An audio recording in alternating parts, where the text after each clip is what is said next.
আসসালামু আলাইকুম গাইস, আজকে আমি আপনাদেরকে দেখাবো গরুর পায়ের এই অংশটুকু কিভাবে পরিষ্কার করতে হয়। অনেকে এটা জানে না, আমি আজকে আপনাদেরকে দেখাবো এটাকে কিভাবে পরিষ্কার করতে হয়।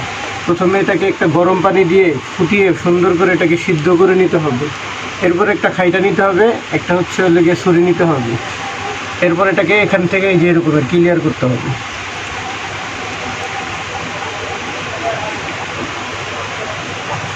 এরপর কাটার পরে এরকম একটা আঁতুড় নিয়ে এখানে আস্তে আস্তে বাড়ি দিতে হবে।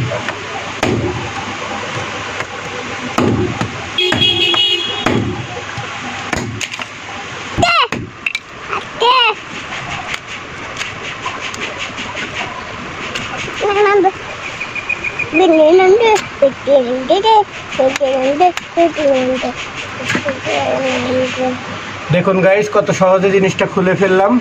ঠিক আপনারাও এভাবে চেষ্টা করলে অবশ্যই খুলতে পারবেন। তো আমার ভিডিওটা কেমন লাগলো প্লিজ সবাই কমেন্টে জানিয়ে যাবেন। আর দয়া করে আমার চ্যানেলটাকে সাবস্ক্রাইব করবেন, ফলো দিবেন এবং আমার পাশে থাকবেন।